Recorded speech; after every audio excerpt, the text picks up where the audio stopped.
Oke, sip. Oke, baik. Selamat sore semuanya. Assalamualaikum warahmatullahi wabarakatuh. Senang sekali udah bisa ketemu lagi di kegiatan ini. Kita lama udah nggak ginian nih. Bilangnya udah lama ya. Terakhir angkatan 18. Iya, angkatan 18. Ini ada yang angkatan 18 nih. Jangan-jangan angkatan 18 semua nih. Kalau enggak juga enggak apa-apa. Oke, sebenarnya sasaran saya sih ke anak ini sih, anak 19, karena anak 18 kemarin udah beberapa kali kita adakan juga, tapi semoga apa namanya sudah paham apa yang dilakukan. Oh, ini banyak loh anak 18. 18. Ini Mbak Anip ini, Kak Anip ini juga angkatan 18. So nanti kalau nanya-nanya sehubungan dengan gimana skripsinya, feel-nya gimana, kalau ragu sama saya, kalian juga bisa nanya sama Mbak Anip gitu ya. Oke. Entah nggak tahu lightingnya buruk atau enggak, biarin ya. Mungkin yang pertama dulu nih, saya akan coba share slide untuk apa namanya skripsinya. Mungkin sudah kelihatan belum? Kalau belum nggak apa-apa, nggak perlu ada yang kelihatan. Ini kalau gua F5 nanti ke screen yang lain nih. Tuh kan, ke screen yang lain nih, makanya beginiin aja. Bentar, gua harus setting dulu nih bagi slide primary monitor. Primary monitor ini ya, nggak usah pakai presenter langsung aja ya. Oh, udah. Mesinnya nih tolong nih. Mesinnya panas nih, kenapa? Oke, ngobrolin mengenai skripsi yang bakalan teman-teman lakukan. Saya akan ngomong secara kasarnya. Jadi nanti teman-teman kita lebih buka pada faktanya jawabnya aja ya, biar lebih enak. So, untuk yang pertama, ini nih dua jenis skripsinya itu di Amikom cuma dua di Amikom, terutama di ProDTI ya. Jadi ada skripsi yang sifatnya based on riset, ada skripsi yang base-nya dari produk atau pembuatan aplikasi. Nah, kebetulan prodi kita ini fokusnya ke animasi, game dan visual effect ya. Maka dari itu ya nanti produknya diarahkan ke sana gitu loh, di sana. Tapi karena kita masih di bawah rumpun Fakultas Ilmu Komputer, maka jika teman-teman mau bikin produk base-nya itu hubungan produk TIK, seperti bikin database, bikin apapun dan lain sebagainya gitu, juga masih tetap diperbolehkan karena itu memang apa namanya bagian dari Fakultas Ilmu Komputer juga. Itu kurang lebih seperti itu. Pak, kalau mau bikin web, bikin ini dan lain sebagainya boleh nggak? Boleh. Mau bikin AI boleh. Mau bikin apapun sehubungan dengan digital komputer boleh. Hanya saja nih, cuman masalahnya kan ini hanya segi masalah etis enggaknya gitu. Karena kalian selama perkuliahan itu kan banyak belajarnya masalah animasi dan ini. Tapi tahu-tahu mau bikin bikin produk TIK kan, yo agak aneh gitu ya. Nah, belajarnya dulu bikin bikin bakso, tapi tahu-tahu di akhir mau bikin telepon itu kan agak. Lu nggak tahu telepon ya? Tahu. Oh iya. Andi-andi. Oh namanya udah. Nah itu. Nah tipe yang riset itu seperti apa? Jadi kalau riset itu yang penting adalah Anda menemukan ada unsur kebaruan yang ditemukan atau disebut dengan nama novelty. Meskipun itu dikit, meskipun itu cuma kecil. Artinya gini, teman-teman skemanya lebih besar. Jadi misalnya gini loh, menganalisa bagaimana atau membandingkan sebuah teknik rendering A dengan rendering B dengan menggunakan metode net bias misalnya atau menggunakan metode apapun dalam sebuah penelitian misalnya. Nah, itu disebut dengan nama riset. Maka teman-teman di situ nggak perlu bikin produk, bahkan produknya itu bisa dari produk-produk yang sudah ada ataupun produk yang dibikin dari skripsi lain. Misalnya ada bikin film nih, yang satu rendernya pakai teknik A, yang satu rendernya pakai teknik B. Nah, permasalahan di sini beratnya, tantangannya adalah metode buat menelitinya itu seperti apa. Misalnya nih, saya mau meneliti tingkat efektivitasnya. Nah, efektifnya sebuah rendering itu dipengaruhi apa saja? Misalnya dipengaruhi dari durasi waktunya, kemudian penggunaan resource hardware-nya, ini berapa. Misalnya Anda membatasi 3 pengukurannya, waktu, resource hardware, sama saya nggak tahu memori juga hardware sih. Kita anggap aja 3 itu ya. Yang satu resource prosesornya, yang satu resource hardware-nya, memorinya. Nah, 3 poin ini harus ada jurnal internasional atau jurnal nasional yang mendukung. Lah, nyari jurnalnya, nyari setnya itu yang berat. Itu satu. Terus yang kedua, nanti cara cara ngukurnya gimana? Ada berapa teknik seperti kayak eksperimental, ada yang ini dan lain sebagainya. Nah, itu diukur.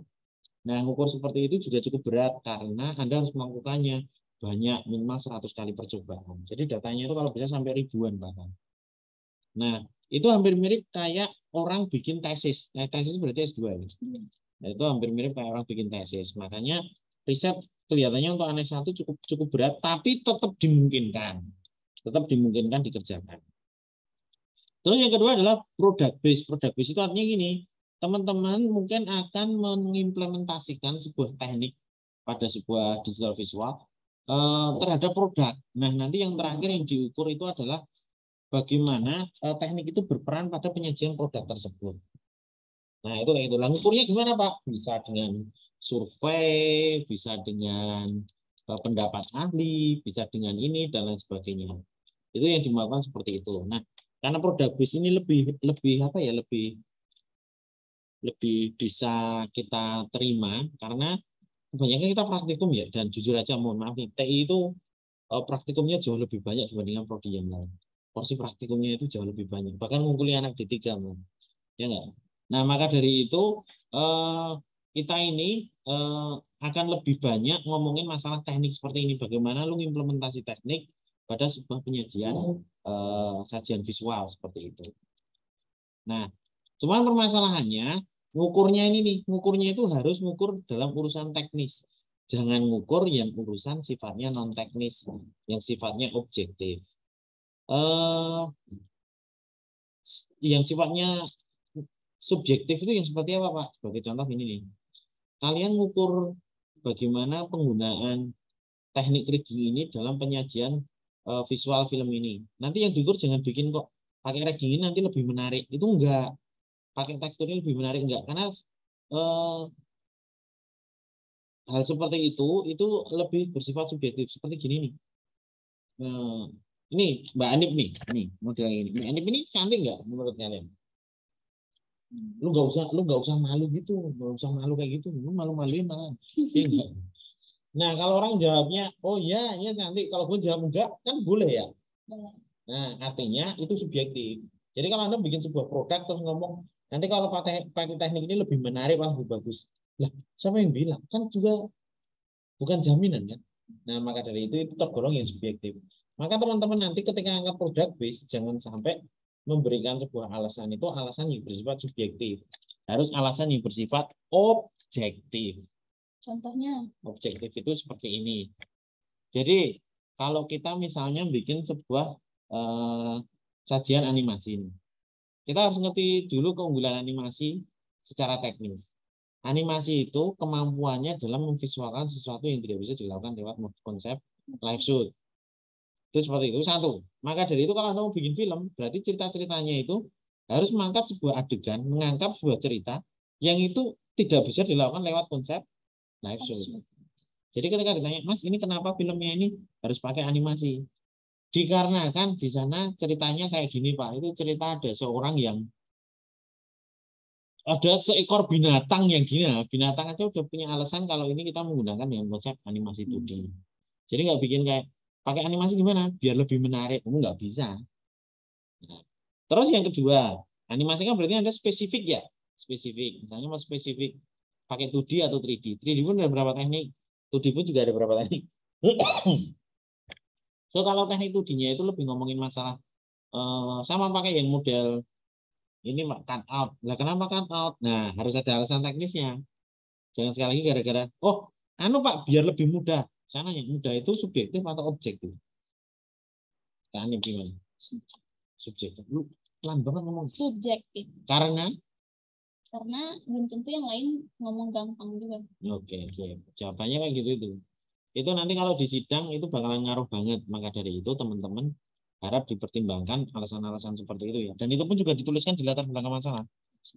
Bab satunya nanti akan ngomong seperti itu. So, saya harap ini lebih sedikit dipahami. Jika tidak, nanti kita masuk ke pertanyaan. Ya. Terus untuk jalurnya nih, jalur skripsi itu ada dua. Ada jalur reguler, ada jalur non reguler. Jalur reguler itu apa? Jalur reguler ya jalur di mana Anda bikin skripsi dengan prosedural, dengan produk, ya dan lain sebagainya yang bisa kita lakukan dengan konsep skripsi seperti biasa. Halamannya cukup banyak karena pembahasannya mungkin akan dibikin lebih banyak. Apa namanya? Kelemahannya cuma itu sih. Jumlah pembahasannya atau penulisan di naskahnya lebih panjang. Misalnya kalau dia nyampe 100 halaman, tapi kalau skripsi non reguler itulah skripsi-skripsi yang ditempuh melalui jalur praktis, langsung sudah praktek di luar. Praktek di luar yang benar-benar praktek dan mendapatkan pengakuan. Nah, hasil dari praktek dan pengakuan itulah yang bisa diangkat ke jalur non reguler.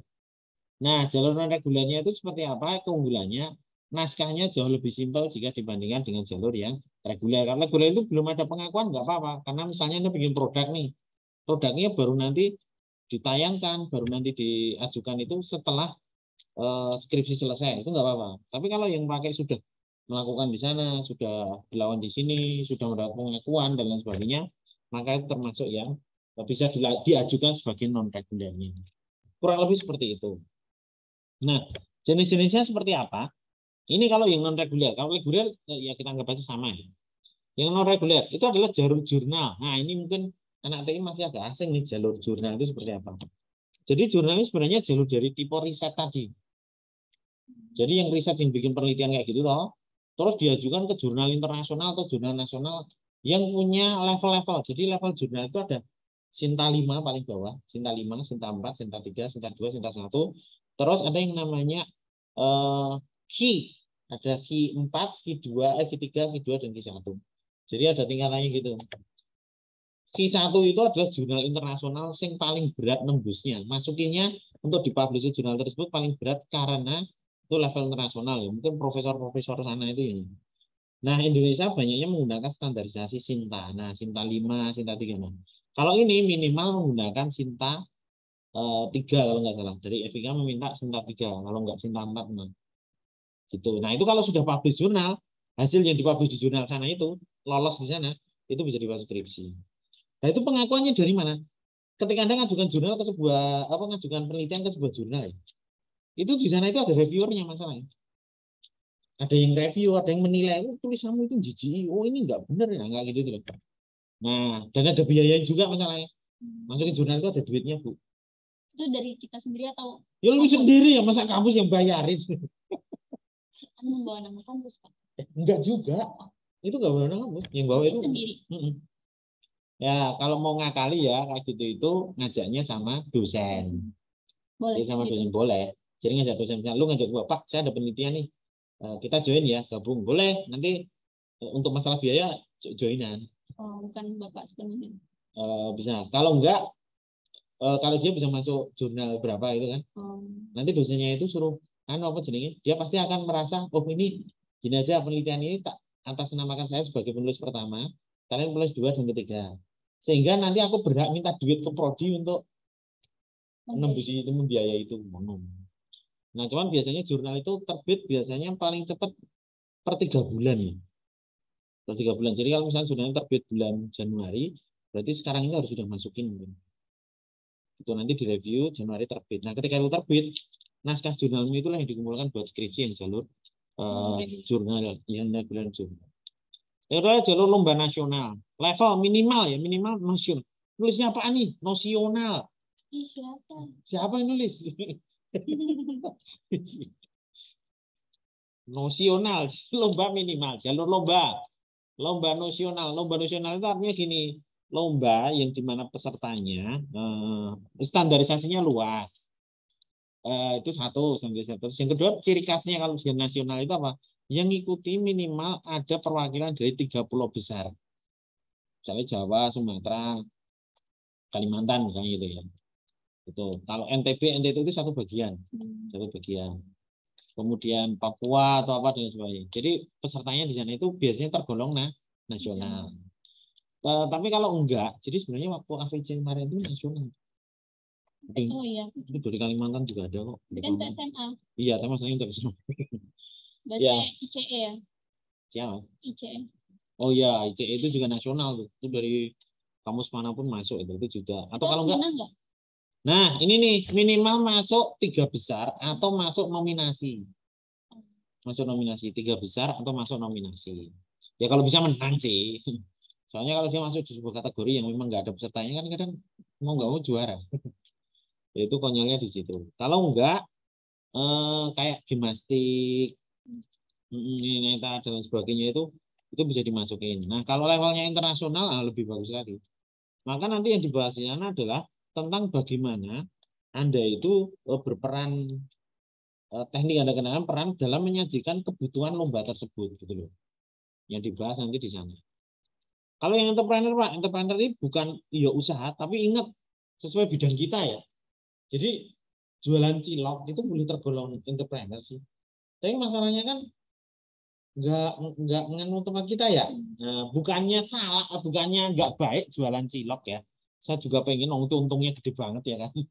Tapi masalahnya itu nggak bisa kita angkat karena nggak sesuai dengan disiplin ilmu kita. Soalnya masuk gelarnya Eskom, lulusnya jualan cilok. Maksudnya dari jualan cilok, ya kan ya Eskomnya dari bukan komputer tapi sarjana komedi jadi intinya seperti Terus itu. contohnya apa? Nah misalnya gini nih, kalian punya PH nih. Nah punya PH dalam bidang mungkin digital visual, bikin AR mungkin atau bikin apa kayak gitu itu. Nah maka dari situ entrepreneurship-nya bisa diangkat di sana tuh. Kalau kayak Fiverr gitu-gitu nggak bisa. Nah Fiverr itu maksudnya ke jalur artis. Oh, Karena dia independen. Yang namanya entrepreneurship itu dia membuat usaha dan mempunyai pegawai ini ya. Jadi kalau dia usaha sendiri itu belum tergolong sebagai entrepreneurship. Itulah maksudnya ke freelance, itulah jalur ke artisnya. artis. Artis itu terjadi 2 golongan. Yang pertama kalian mungkin sudah masuk ke mungkin apa ya freelance gitu ya. Iya, freelance. Freelance itu. Cuman minimal ada syaratnya, minimal keanggotaannya minimal 5 bulan. Terus ada testimoni baik itu dari berapa sekitar 10 pelanggan atau apa itu. Nah, terus yang kedua ini yang ketiga yang penting adalah ada teknik digital visual yang dilibatkan pada penyajian tempat tersebut.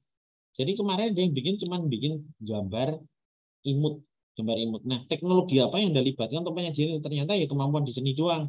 Nah, kalau di seni doang ya nggak bisa. Ngerti ya? Seperti misalnya nih, kayak orang nginput data, freelance-nya kan ada tuh. Ada. Nah, nginput data kan level SMK ya. Ya. Nah, itu kan berarti belum bisa diangkat. Tapi kalau kamu punya teknologi yang memungkinkan, misalnya saya bikin sebuah konsep art nih, tapi di sana saya libatin adanya action Photoshop yang saya mainkan ini untuk base layernya. Yang kedua saya menggunakan ini. Nah, berarti ada semacam kayak keahlian digital yang Anda libatkan pada penyajian keartisan Anda. Nah, itu baru bisa masuk. Gitu kan? Nah, jadi kita juga melihat nih syarat artisnya sedia apa saja. Jangan-jangan di sana ada yang cuman jadi buzzer. Kok nggak bisa kan? Emang ada freelance buzzer? Siapa tahu loh. Siapa tahu kalau buzzer mungkin ada sih. Saya juga nggak pernah jadi buzzer. Ya siapa tahu. Next. Next. Nah kalau yang proyek besar, nah ini kita harus melihat nih. Proyek besar itu adalah proyek yang bersifat juga nasional juga. Jadi itu harus jelas ada siapa yang menaungi dan ada surat keterangan dari pemilik proyek tersebut bahwasanya Anda terlibat di sana. Sebagai bagian apa itu yang penting juga. Jangan sampai di sana Anda sebagai bagian konsumsi yo nggak masuk, tapi tetap bagian yang berperan pada penyajian. Misalnya bikin film nih, Anda bagian editornya, nah, itu masih masuk kan. Nah, nanti film tapi bagian artnya, art itu bagian rekapnya, musik bareng. Makeup artis. Nah, itu kan berarti beda ya. Nah, artis sama-sama artis tapi artisnya itu digital ya, digital artis yang berskill. Intinya di situ. So ini kurang lebih beberapa jalurnya yang ada di sini. Nah, proyek besar ini bisa juga dengan proyek dengan perusahaan-perusahaan ataupun yang bekerja sama dengan prodi, ber-MOU dengan prodi itu bisa. Ada nggak Pak contohnya? Ya MSW itu. Oh, MSW kan kalau mereka bikin project dan sebagainya, mereka melalui bootcamp dulu. Bootcampnya dulu. Nah setelah bootcamp itu mereka baru bisa masuk ke sana. Tapi mereka lebih tak cocokkan ke jalur magang artis. Jadi jalur magang artis ini masuk di artis tapi kayak magang artis, magang merdeka artis. Karena ada rangkaian bootcampnya itu. Itu modelnya di sana juga. Nah ini kurang lebih untuk jalur non regulernya. Terus kelayakan skripsi itu dinilai dari mana sih? Ini apa kelayakan muncul lagi? Sorry, ini ada ketambahan kelayakan. Jadi yang pertama adalah keilmiahan. Sekali lagi kita ngomongin hal yang tadi. Jadi skripsi Anda itu tekniknya itu tidak boleh base atau berdasarkan pada sebuah anggapan ini nanti menarik, nanti lebih bagus, yang bersifat subjektif. Itu nggak boleh. Kadang memang susah dibedakan. Sebagai contoh ini, orang bikin iklan. Tapi kebanyakan transkrip itu bahas karena perusahaan tersebut belum memiliki iklan, karena perusahaan tersebut iklannya cuma masih gambar saja, karena perusahaan tersebut belum mengiklankan di apa namanya di sosial media. Lah itu kan bukan masalah lu kan, itu masalah pemasaran namanya. Nanti nggak? Itu masalah bagian pemasarannya, bukan masalah orang teknisnya. Maka yang dibahas itu sebenarnya adalah lebih ke keilmiahannya. Berarti di sana itu butuh visual apa toh? Kemudian teknik saya berperan apa dalam penyajian visual tersebut. Oh di sana ternyata misalnya yang salah itu karena misalnya ada yang bikin kopi, warung kopi, kafe-kafe kayak gitu loh. Itu dibikinkan sebuah sajian pakai motion graphic. Nah permasalahannya kopi-kopi tersebut ketika di sana ditanya butuh visual apa? Ternyata butuh visual bagaimana suasana kafe, bagaimana kondisi kafenya yang saat itu. Nah itu kan pakai live shoot aja nggak perlu animasi. Kalau pakai animasi maksa, karena justru animasi nggak bisa memvisualkan secara nyata. Justru dia mengilustrasikan hal yang tidak bisa dilakukan lewat konsep nyata. Nah maka dari itu nggak boleh. Kalau seperti itu Anda kesulitan sendiri, karena nanti animasi mau ditempatkan di sana sebagai apa? Kalaupun ditempatkan di sana nanti jadinya maksain doang. Jadi cuma tulisan di depan ada animasinya, itu bukan animasi, ini pose namanya. Itu nggak boleh. Makanya Anda harus nyari tempat yang membutuhkan ilustrasi informasi. Itu yang penting. Ya kemudian adalah kemampuan menganalisa. Nah ini yang penting, sanggupannya kayak tadi. Kalau Anda mau bikin cerita, Anda mau bikin game, maka di sana harus ada analisanya. Konsep ini saya analisa layak enggak sih jadi game. Soalnya game itu ada kaidah-kaidah game yang harus dipenuhi kan. Adanya punishment, ada reward and punishment, adanya repression karakter, bagaimana gameplaynya, dan lain sebagainya. Itu di bagian lain. Cocok nggak konsep ini kita anggap ke sana. Film juga. Film ini ceritanya apa sih?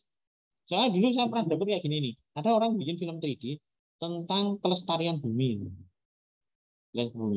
Ketika saya lihat produknya, ternyata cuma ada seseorang, karakter A, datang ke karakter B di ruang tamu gitu. Si karakter B itu sedang ini apa namanya nyiram tanaman. Terus terjadilah percakapan. Ini kenapa? Oh, saya ingin melestarikan bumi. Udah gitu doang bubar. Lah, kalau kayak gitu ngapain di animasi 3D kan? Live shoot aja pakai HP udah jadi. Artinya secara analitik berarti salah ya. Itu udah salah analisa di awalnya. Ya, maka dari itu bikin seperti itu yuk. Karena 3D semuanya ilustratif ya, punya kemampuan simulation juga dimanfaatin. Mikirku sih, wah nanti filmnya mungkin bakalan bagaimana jika bumi itu hancur. Ya kan mikirnya gue kayak gitu kan, wah ini pakai 3D ternyata enggak. Cuma kayak gitu lah. Ya, itu bukan jelekin di modeling dan lain sebagainya, tapi konsep ceritanya saya kan nggak masuk seperti itu. Nah itu yang jadi masalah di situ. Kemudian adalah tantangan teknis. Nah ini yang penting nih. Jika Anda membuat sebuah produk dengan konsep ini, kita harus melihat kelayakan teknis Anda itu seperti apa. Jangan-jangan ini anak SMK aja bisa gitu. Ini enggak? Kalau anak SMK aja main seperti itu, kena ya nanti jadi SMK aja bisa. Bisa. Modelnya bukan meremehkan SMK, tapi artinya Anda harus lebih tinggi dari level mereka gitu kan. Itu harusnya kayak gitu. Nah, makanya yang seperti itu yang harusnya disajikan lebih lanjut lagi. Yes, tingkat tantangan teknisnya. Jadi kalau cuma biasa aja enggak, yuk. Setidaknya kalau Anda bikin animasi, itu yo prinsip animasi benar-benar dipakai itu, nggak cuma jalan doang. Oke. Terus kemudian next lagi. Ini sambil jalan dulu ya, tak habisin dulu. Diklik. Nah, untuk panduan penulisan skripsi sudah ada di FIK, sudah ada, dan sekarang lebih simpel. Jadi cuman bab 1 dulu kalau sampai 7 pembahasan ya. Sekarang cuman sampai 1.4 doang. Enggak nyampe nih. 1.4 nih misalnya. Terus panduan untuk mengajukan skripsi ada nih di DAK juga ada. Jadi kalau ngajuin skripsi nggak ke prodi ya, tapi ke DAK ya. Banyak yang mungkin saya, Pak, ini Pak ngajuin skripsi Pak. Lah, alurnya nggak gitu Mas. Harus ke DAK dulu. Nah, yang dipentingkan DAK nanti ada 2. Pertama, lu reguler atau non reguler mau ngajuinnya? Reguler dulu. Reguler dulu. Nah, kalau reguler tanya lagi, ada objek penelitiannya atau enggak?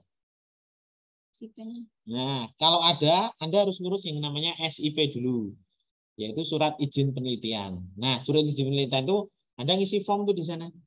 Surat izin penelitian di DAK itu juga ada linknya. Terus kemudian Anda akan diberikan surat tuh, misalnya ke perusahaan A gitu. Surat itu dibawa tuh ke perusahaannya. Ya, Pak, ini surat pengantar kami dari kampus untuk kami melakukan penelitian di sini. Oke, baik, saya setuju Mas, saya terima. Terus Anda ngomong, saya boleh minta jawaban untuk surat itu enggak Pak? Untuk bawa kami ke kampus. Nah, mereka bikin tuh, bahwasannya mahasiswa ini dari surat nomor sekian dinyatakan kalau Anda diterima untuk melakukan penelitian. Print dapat atau file PDF-nya, terus dibawa lagi ke kampus, ke SIP-nya tadi. Nah, di sana diupload SIP-nya bahwasannya udah diterima dari pihak sana. Gitu. Nah, kalau udah diterima dari pihak sana, baru Anda melakukan pengajuan judul skripsi. Nah, judul skripsi langsung bisa, Pak, langsung bisa dapat ini. Enggak. Jadi ketika Anda ngajuin judul skripsi, nanti Anda akan dapatkan SPD namanya. Surat penunjukan dosen. Nah, surat penunjukan dosen ini akan tertera, misalnya dapat dosen saya misalnya. Maka Anda akan menghubungi saya, Pak, ini saya dapat SPD, Bapak sebagai pembimbing saya, mohon bantuannya untuk judul saya apakah sudah benar gitu. Nah, nanti akan merevisi. Kalau oke, saya langsung tanda tangan di situ. Tapi jika tidak, saya akan berikan arahan. Mas, judulmu ini salah, atau saya akan nanya balik ke Anda. Ini nanti mau kayak gimana toh? Punya mau kayak gimana?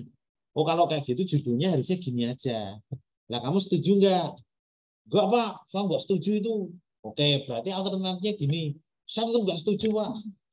Ya sudah, kalau enggak sekarang kamu mau konsepnya seperti apa? Sampai kesepakatan dapat, revisi judulnya adalah gini. Nah, kalau revisi judulnya itu cuma sedikit, enggak banyak, maka tinggal ditulis di lembar kedua dari SPD tersebut. Tulis revisinya, saya tanda tangan, Anda bawa lagi ke DAK. Nah, dari situ Anda baru mengerjakan skripsinya, baru melakukan bimbingan. Kayak gitu. Kenapa agak ribet gitu, Pak? Urep lek, jenenge urep ngono iki.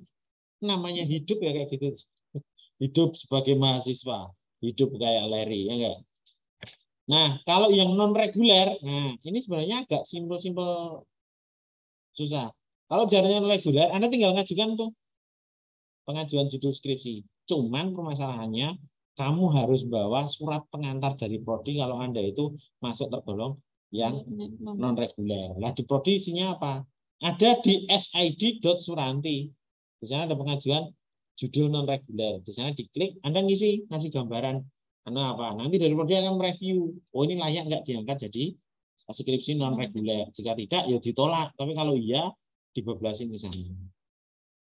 Itu.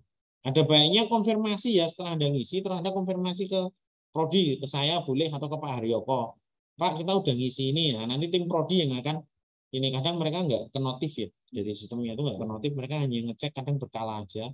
Per 2 bulan, per 2 bulan, per 2 tahun, per 2 hari, 3 hari kayak gitu. Pertama di jam-jam pengajuan akhir. Itu gitu. Lalu setelah itu baru Anda mengajukan pengajuan skripsi. Kalau sudah dapat kan dapat surat. Nah, baru itu dibawa untuk pengajuan judul skripsi di bit.ly alur pengajuan skripsi. Smash. Apa ini no sign press? Udah habis. Nah, sekarang gini nih. Kita langsung ke pertanyaan saja. Yo, biasanya ada yang nanya nih. Wah, itu pertanyaan apa? Anu ya? Ada nih pertama ini.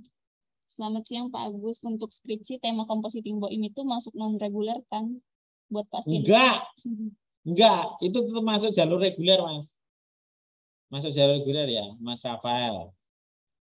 Itu namanya Rafael? Iya. Iya, Mas Rafael. Ini lagi. Ya. Kemarin saya sempat mengajukan judul dan abstrak pertama. Itu langsung ditolak karena menggunakan kata analisa. Dan karena belum tanggal 31 Agustus, saya mengajukan lagi judul kedua menggunakan kata rancangan dan karya yang digunakan dalam adalah karya yang digunakan dalam GKM. Tapi sampai saat ini belum ada email hasil pengajuan itu. Apakah setiap bulan? Apakah setiap akhir bulan hanya boleh mengajukan satu judul? Tidak. Boleh dua. Boleh dua, boleh tiga, boleh. Terus? Apa bulan depan bisa mengajukan lagi untuk mengajukan judul kedua ini? Yang sudah saya ajukan tapi belum ada email hasil pengajuan. Enggak, harusnya ada. Dicek aja nanti. Soalnya kalau enggak nanti prodi biasanya yang bolak-balik ditanya nanti. Nah, ditolak itu kata analisa itu yang dimaksud apa nih? Atau coba tak cek. Itu enggak tahu namanya. Namanya aninum. Shibuya. Berarti dari ini ya. Dari Jepang ya. Oke, jauh banget nih. Dari Jepang. Cek, Pak. Masih Buya. Ini kalau nggak salah judulnya analisa visual efek percikan listrik dalam transformer 3 Dark of the Moon ya. Iya. Ya, pertama Mas, yang namanya objek penelitian, Anda harus mendapatkan izin dari pihak sana. Itu satu. Nah, bagaimana Anda mendapatkan izin dari transformernya itu satu. Terus yang kedua, kalau cuma menganalisa efek percikan doang, lah enggak apa kan kita produk base kan berarti. Kalau analisa cuma ngomongin, oh ini terbuat dari sini, klik-klik kayak gitu doang kan. Nah itu yang nggak boleh. Kenapa Pak? Oke. Nah kalau sebentar Pak. Nah kalau untuk yang judul kedua nih, kira-kira ada tanggapannya kapan Mbak? Soalnya kan katanya pengajuannya 20 sampai 31 ya. Iya. Masih nunggu kabar lanjutannya sih. Rancangan visual efek ya kalau nggak salah ya. Iya, rancangan visual efek Pak. Itu di produk GKM kami. Nah, pertanyaannya itu cuma ngerancang doang atau bikin Mas? Maksudnya? Rancangan atau? Rancangan atau produksinya juga?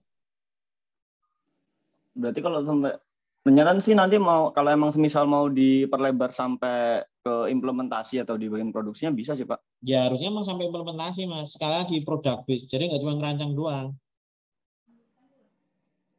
Oh, berarti rasanya tetap ini masih kurang ya Pak? Atau perlu tajin lagi nanti? Nggak bisa. Depan. Intinya gini, sekali lagi tidak karena ngomongnya product base ya. Berarti ada sesuatu yang Anda lakukan yang perbuat di sana.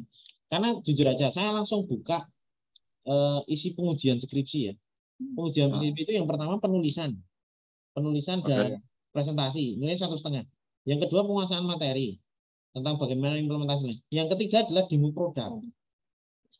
Nah, di produk itu kamu harus mempraktekkan sesuatu yang kamu lakukan di sana pada proses pengaplikasian tekniknya. Lah kalau itu nggak ada, yo gimana coba? Kamu berarti nggak ada nilai kan di sana berarti. Oke, baik Pak. Berarti benar Pak. Nah, kan kalau semisal bagian perancangan ini kan kasarnya kan masih ada kemungkinan ya walaupun kecil sih untuk di ACC. Tapi semisal nanti semisal udah judulnya udah di ACC dan nanti output dari skripsinya itu ntar ada implementasinya, itu kira-kira gimana Pak? Ya berarti kamu nanti sama dosen merevisi dong. Jadi setelah ini kan kamu dapat SPD nih. SPD itu kan kamu ketemu sama dosen yang bersangkutan. Nah, sama dosen bersangkutan itu kamu ngomong, Pak ini nanti saya juga implementatif. Ada baiknya untuk judul apakah saya perlu revisi lebih jauh sampai pembahasan di implementatifnya gitu. Dosennya biasanya akan ngomong ke sana. Tanpa pun akan ngomong ke sana. Oh baik Pak. Ya, kalau gitu minta tolong di ACC dulu Pak. Nanti saya coba nyiapin untuk bagian nanti implementasinya. Nanti ya yang akan ngasih saya ya. Kita lihat nanti. Oh iya. Coba. Berarti kasarannya untuk sekarang sampai email ditolak diterimanya nanti belum keluar. Nunggu aja. Paling besok Mas. Paling besok. Oh. Paling besok itu akan ada informasinya. Batasnya sampai hari ini, tapi besok baru ada informasi dari pihak DAK setelah dia mengubrak-abrik ke prodinya. Seperti atau itu. Saya siapin judulnya lagi aja Pak, yang bagian rancangannya diganti implementasi cuma isinya sama. Iya. Ya, udah lewat sih, Pak. Yang penting harus ada implementasinya Mas. Isinya sama, kalau isinya cuma rancangan doang kan juga nggak masuk. Oh ya udah berarti rancangan. Berarti saya nungguin yang ini di ACC dulu, nanti saya diskusi sama dosen pembimbingnya. Oke, sah. Oke, Masih banyak Mas. sama-sama. Next. Nanti dibagikan kakak PPT-nya. Saya telah join. Oh, cuma dikit tuh Mas, tenang aja. Siap, nanti kita share. Permisi Pak, apakah bisa skripsi dulu baru magang? Syarat ngambil skripsi itu kalau nggak salah 138 SKS. Kalau Kok nyambi 100 enggak ding. Secara sistem kelihatannya bisa, Mas. nggak boleh ntar pas pendadaran. Nah, yang nggak boleh nanti pas pendadaran. Jadi kalau pendadaran nanti kamu harus nilainya itu pertama nggak boleh ada yang nilai E. Nah, kalau istilahnya atau nilai kosong. Jadi kalau magangmu itu belum selesai dan kamu udah selesai skripsinya, maka belum boleh sidang. Boleh sidang pendadaran. Paling cuma itu aja. Ya monggo diatur aja, ya enggak? Pak minta izin alur Pengajuan judul sampai dapat dosen pembimbing. Oh, alur pengajuan judul. Sudah ya tadi. Dibukain itu. Dibukain di Yang Bitly. PDF. Mana? Di mana? Yang Bitly tadi ya. Nah, tak tunjukin. Nanti tak share lagi. Nah, tanpa cepat baru aja.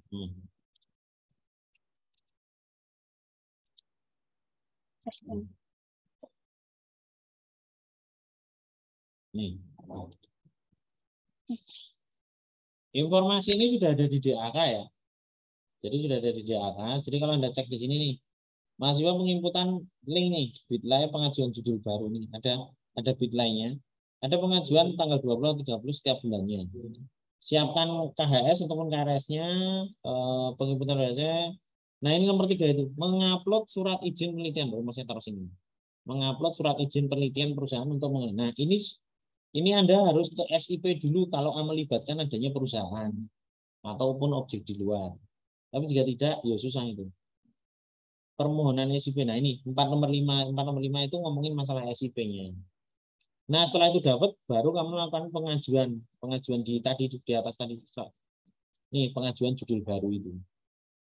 Nah, di pengajuan judul baru itulah kemudian nanti tim prodi akan menyeleksi judul tersebut kelayakan maju atau tidaknya. Kalau maju, Anda langsung dapat yang namanya SPD. Mahasiswa membawakan SPD, mahasiswa mendapatkan surat pengajuan dosen. Nah, SPD itu langsung dihubungkan ke dosen yang ditunjuk tersebut. Nah, ini kelihatannya kamu sudah tahu mungkin ya. Oh ya, mungkin kayak gitu.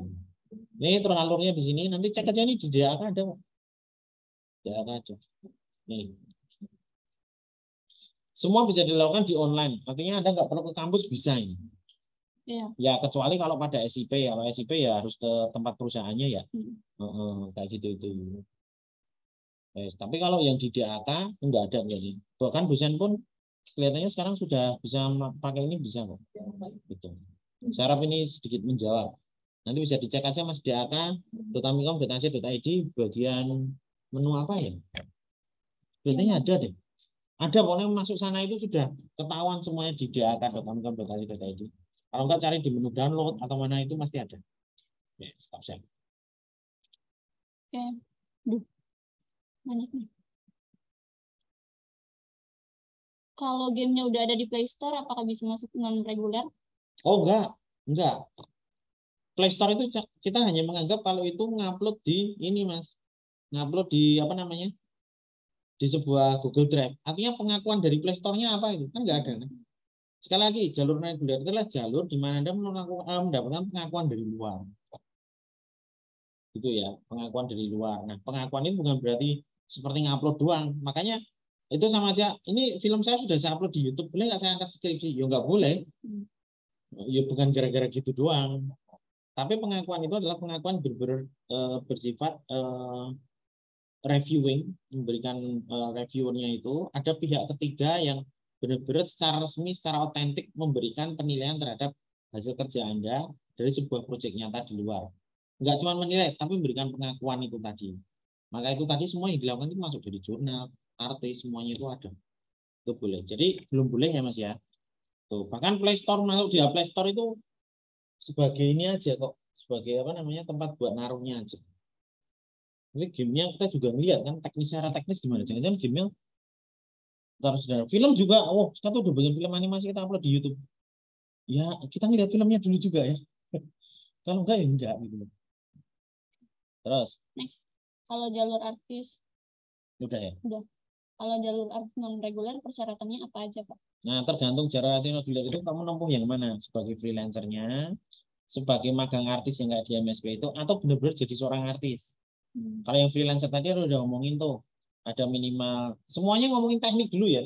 Jadi teknik digital visualnya, teknik gamenya itu atau pembuatan game, semuanya harus ada, baru berlandaskan itu. Terus yang kedua, kalau yang pakai jalur freelance tadi minimal udah 6 bulan tuh. Terus ada 5 sampai 10 apa namanya testimoni dari sana. Terus ada penghasilan yang didapatkan dari sana. Tidak mendapatkan adanya kecaman atau apa dan sebagainya, dan ratingnya minimal di 4,5 kalau nggak salah. Terusnya dari 4,5. Itu seperti itu.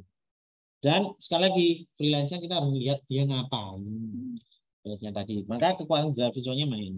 Kalau yang magang itu, magang artis itu bisa masuk. Pertama harus menempuh bootcamp tentang keartisannya itu ya minimal 6 bulan. 6 bulan itu aktif resmi hampir tiap hari atau jam reguler kerja masuk ya. Tuh. Terus ada proyek yang dilibatkan di sana. Itu yang penting nih. Ada proyek yang dilibatkan di sana. Terus yang ketiga adalah kalau yang pakai benar-benar Anda seorang artis, maka kita tinggal dapat mengaku di perusahaannya itu perusahaan apa, dan ada nggak SK keputusan yang menyatakan kalau Anda divisi bagian artis apa di situ. Itu maka nanti bisa dilakukan. Oke. Tinggal nanti pembahasan skripsinya apa Pak? Tinggal bahas salah satu poin atau produk yang Anda mainkan di sana. Nanti ada. Terus Pak, kalau ikut project kayak ikut partisipasi membuat splash art seperti perusahaan Riot Game itu termasuk jalur non reguler nggak? splash art itu berarti kan lebih banyak ada kekuatan digital apa yang Anda mainkan di splash artnya itu. Kalau Riot Game-nya oke, saya bisa terima. Yang kedua Anda tinggal nyari surat keterangan dari sana ya yang menyatakan Anda bagian dari tim tersebut. Resmi ya. Jadi kalau cuman tim jebolan yang cuman ada seorang calo ya, maja Anda main tanpa ada seorang itu nggak masuk dong. Ada harus resmi dapat dari sana. Terus splash art itu gimana levelnya?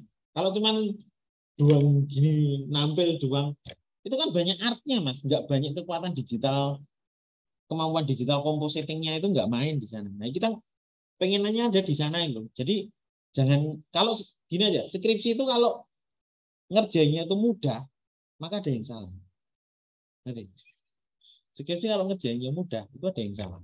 Jadi mohon maaf itu mungkin sangat meragukan untuk masuk ke jalur non reguler mas. Belum masuk ya. Ya express art lagian cuma kalau cuma sekali. Kalau kalian bikin aset gamenya dari salah satu game film Riot, Anda tunjukkan sebagai game artisnya, oke nanti bisa masuk mas.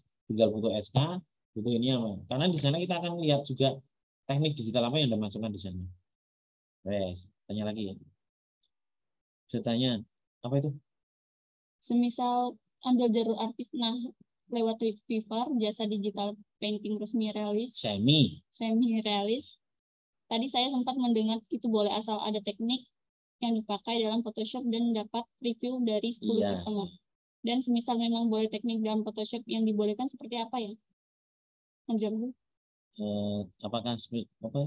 Apakah semisal pemilihan penggunaan layer seperti color, dodge, multiply, dan lain-lain dalam pembuatan efek painting, atau seperti penggunaan teknik liquify ya, dalam painting untuk mempersingkat revisi proporsi dalam painting manusia atau benda. Oh enggak gitu mas. Digital teknik itu adalah kemampuan di mana secara komputer, secara software itu dilibatkan dalam penyajian itu. Jadi kalau Anda menggunakan Liquify itu lebih banyak digunakan untuk manipulasi. Berarti kan kemampuan artmu tuh yang banyak keluar, bukan dari komputernya. Sebagai contoh kalau Anda cari aja misalnya ya, siapa saja bisa nyari ya, action Photoshop.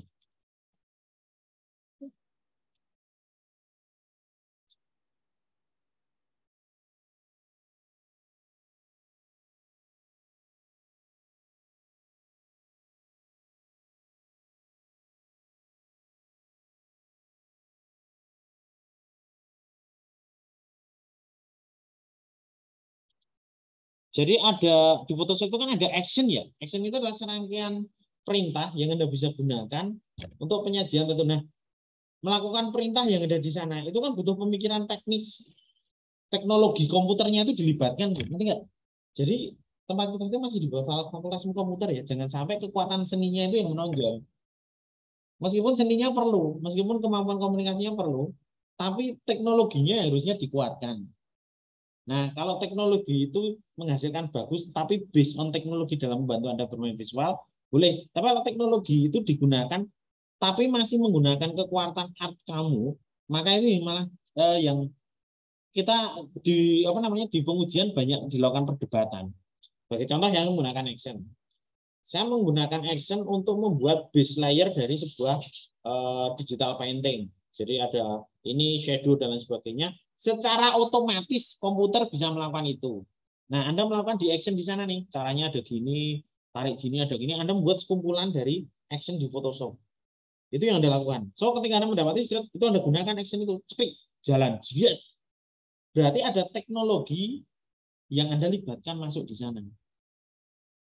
Itu yang masuk di sana. Saya harap teman-teman bisa ngerti yang model seperti itu. Karena gini, makanya konsep art itu tidak pernah kita jadikan sebagai salah satu konsentrasi kita.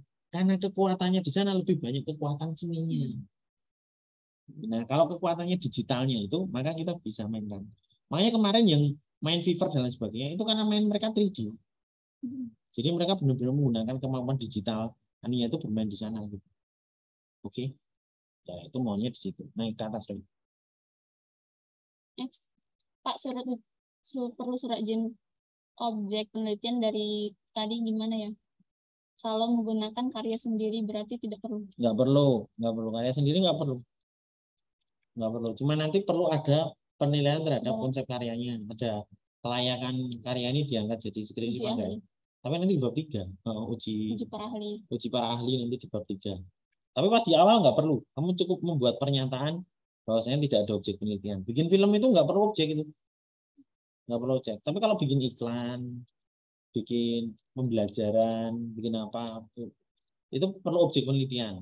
Sebagai contoh gini, saya bikin objek penelitian tentang dampak merokok. Ya, kita tahu merokok itu mungkin tidak baik secara kesehatan dan kita sering dengar. Nah, kamu itu ngerti apa dampak-dampak merokok itu dapat dari mana? Oh, saya dapat dari internet, Pak.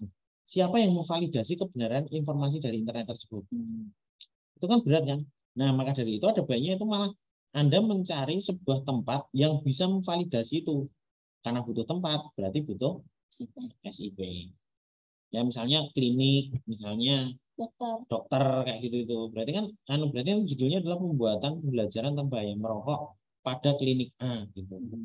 Itu akan membantu Anda lebih baik, percayalah ini. Di-share ya. Di-share. Bimbingan online atau offline, Pak? Tergantung dosennya. Tapi kalau pendadaran offline. Mulai ini kabar saya nggak tahu kabar baik atau kabar buruk ya. Baik. Bagi yang muda. Jadi mulai semester besok DAK sudah mulai mewacanakan untuk pendadaran secara offline. Nah, mungkin dosen juga akan memberikan bimbingan juga secara offline juga, tapi tidak menutup kemungkinan bimbingan dilakukan secara online juga. Saya bimbingan banyak lewat WhatsApp. Ya, tapi nanti saya adakan sesi ketemu gitu di mana. Atau kalau enggak bisa pakai Meet atau apa gitu ya. Terus yang lain apa? Misal dalam pembuatan produk animasi terdapat bantuan pihak luar dalam pembuatannya, apakah diperbolehkan? Nah, kita ngelihat nih dia bikin bantuan pihak luar itu ya dimaksud gimana nih? Kalau dibikinkan ya nggak bisa. Tapi kalau misalnya game? Kalau kolaborasi bisa. Kalau dia ngambil animasi terus yang buatnya orang luar, berarti sama aja joki dong. Iya, itu jokiin kalau gitu. Tapi kalau misalnya nih, dia bikin animasi nih. Tapi yang bikin cerita sama ininya orang luar. Dia bikin di bagian ini. Ya, itu bisa. Nanti yang dibahas adalah bagian yang dia kerjakan. Gitu, itu bisa. Tapi harusnya yang dia kerjakan itu yang lumayan core ya. Lumayan maksudnya bikin film animasi ya kamu bahas tentang gimana animasinya, gimana bikin ininya dan lain sebagainya. Jangan-jangan nanti cuma bahas gimana rendernya doang atau nyimpen filenya, ini nggak bisa dong. Mas jasa bikin animasi, Kalau freelance biasanya bikin animasi Lofi bisa masuk jalur non reguler nggak? animasi lo nulis gimana ya? Nggak tahu. Terus, Animasi Lofi. Apa tuh animasi Lofi? Di. Dipencet, di close. Saya masih bingung Mas. Pada intinya gini, freelance itu Anda harus tergabung pada sebuah penyedia layanan freelance. Jadi nggak boleh sendiri freelance. Oh teman saya enggak. Jadi penyedia layanan freelance yang bersifat global ya. Nah, jadi dari Facebook itu ya nggak bisa. Open commission itu nggak bisa. Kayak gitu kan. Nanti review pengakuannya gimana coba? Dari chat teman saya Pak. Nah, itu yang berat. Yang berat itu chat temannya kan nanti bisa diakali ya. Itu yang mungkin nggak masuk di sana. Jadi freelance bisa Mas, tapi tolong tergabung pada sebuah sajian. Jangan Lofi itu layanan ini, layanan freelance. Kalau iya sih, kalau dia iya berarti bisa Mas. Itu seperti itu. Terus Pak, apakah magang menjadi salah satu syarat kelulusan? Magang kan sekali lagi magang itu mata kuliah pilihan. Jadi kalau saya ngomong syarat kelulusan tidak. Tapi kalau jika Anda itu mata kuliah pilihannya 8 SKS kurang dari 8 SKS ya berarti menjadi syarat ya. Artinya gini teman-teman, magang itu mata kuliah pilihan. So bedakan mata kuliah yang bersifat wajib, mata kuliah yang bersifat konsentrasi, mata kuliah yang bersifat pilihan. Total besok Anda lulus itu ya 124 mata kuliah wajib termasuk skripsi, 12 mata kuliah konsentrasi, dan 8 mata kuliah pilihan. Oke? Ya itu, jadi tolong dicek. Ya kalau misalnya magang itu, magang kan masuk pilihan nih. Nggak diambil nggak apa-apa. Saya nggak suka magang, saya tak ambil. Makanya TI kan ngasih mata kuliah pilihannya banyak. Kalau bisa milih yang beberapa malah pakai jalur konversi malah. Asistensi, itu kalau yang udah ngasisten, udah nggak mikir tuh. Tinggal ngambil mata kuliahnya doang, nanti dikonversi. Yang pernah tergabung di kegiatan, sebagai pengurus resmi Orma dan lain sebagainya bisa dikonversi ke magang. Itu udah kita umumkan, udah kita masuk. Itu TI katanya satu-satunya prodi yang mengkonversi itu. Ya toh, jadi pengurus Orma terlantik ya, terlantik maksudnya. Jadi nggak masuk cuman gue ngikut aja. Enggak. Terlantik. Terlantik ada SK-nya, itu dikumpulkan besok, terus ngisi laporan, udah nanti bisa dikonversi jadi mata kuliah magang. Nilainya dari mana Pak? Dari dosen pembimbing ormanya sama dari kemahasiswaan. Gitu. Nanti bagaimana penilaianmu di sana aja. Terus Pak, kalau pakai jalur project yang dikerjakan pas magang gitu bisa nggak Pak? bisa. Bisa. Sebenarnya bisa. Ya, tinggal kelayakan tadi, ya kan? Kita tinggal ngomong kelayakannya tadi. Tanya lagi. Pak izin bertanya, jika menggunakan proyek GKM itu termasuk jalur non reguler? Proyek besar. Proyek besar. Tapi syaratnya harus minimal masuk GKM? Tidak, GKM itu tidak masuk proyek besar, teman-teman. Yang masuk proyek besar itu seperti ini contohnya nih. Ada Menteri Perindustrian bikin animasi tentang bagaimana industri yang kayak gini. Akhirnya dia ngasih tuh ke PH besar gitu. Ini proyek mungkin makan dana sekitar 500 juta. Nah, 500 juta itu kemudian orang tersebut nyari kru nih. Nah, kemudian salah satu Anda masuk di sana. Nah, maka perusahaan tersebut itu harus memberikan surat keterangan dan lain sebagainya menyatakan bahwasanya Anda itu masuk di tim sana. GKM notabene adalah tempat Anda buat latihan. Buat latihan, buat membuat sebuah produk yang bisa diangkat untuk skripsi tapi tidak by jalur non reguler, tapi adalah jalur reguler. Bisa. Gimana biar bisa menjadi reguler, Pak? Produkmu dibagusin, masukin lomba. Lomba tingkat nasional bisa masuk ini, bisa dibawa ke jalur non reguler. Gitu. Lagi lanjut. Lanjut. Maksudnya skripsi non reguler lewat magang itu syaratnya di magangnya atau apa ya Pak? Apakah bersertifikat atau kita melakukan penelitian di perusahaan tersebut? Oh tidak, magang yang dimaksud dengan magang artis itu kan saya tadi ngomongnya magang artis ya. Magang artis itu adalah saat ini yang baru bisa tempuh adalah contohnya adalah dengan MSW dan BDI. Kita melakukan MOU dengan mereka untuk mereka melakukan kegiatan bootcamp selama 6 bulan dan mereka memberikan proyek kepada mahasiswa tersebut, maka baru bisa diangkat menjadi skripsi. Ada kasus menarik kemarin. Ada yang kemarin ngambil BDI tapi di luar dengan Jitu kalau nggak salah, dengan Jitu. Lah di sana saya nanya, ada bootcampnya? Ada ini nggak? Kita belum MOU dengan Jitu sih, tapi berikutnya kita akan coba menghubungi pihak Jitu untuk istilahnya menjadikan ini lebih enak. Tapi sementara ini masih bisa tak mau lebih untuk menentukan non reguler, bisa dengan catatan pihak Jitunya harus memberikan sebuah proyek kepada orang tersebut untuk menggarap sebuah produk visual. Gitu. Jadi bukan proyek dari pelatihannya. Jadi syaratnya biar magang tersebut adanya magang di situ 6 bulan, adanya MOU dengan prodi perusahaan tersebut. Terus yang ketiga, adanya proyek yang worth it terhadap teknis dari prodi tersebut, dari kita yang menentukan dari syarat-syarat kita untuk dijadikan sebagai bagian dari pemagangan tersebut. Biasanya bikin apa? Bisa bikin iklan pendek, tapi di dalamnya ada teknik frame by frame-nya. Nah, misalnya itu bisa. Tapi kalau suruh bikin konten media sosial, ya nggak bisa dong. Jadi dia magang di Dinas Pertanian. Di sana cuma suruh bikin spanduk, jadi inskripsi. Secara teknis nggak masuk, itu kita ngerti, ya nggak bisa kalau seperti itu. Nah, maka cara-cara seperti itulah yang menjadikan klaim itu bisa masuk. Terus.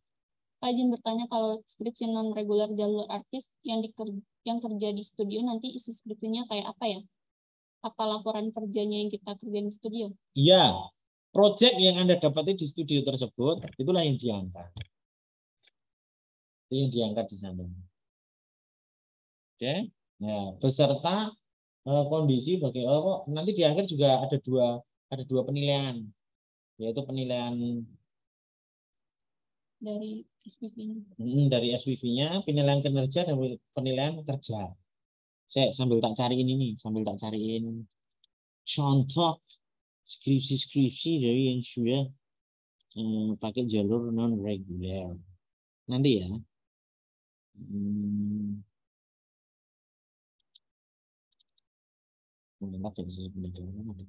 Iya.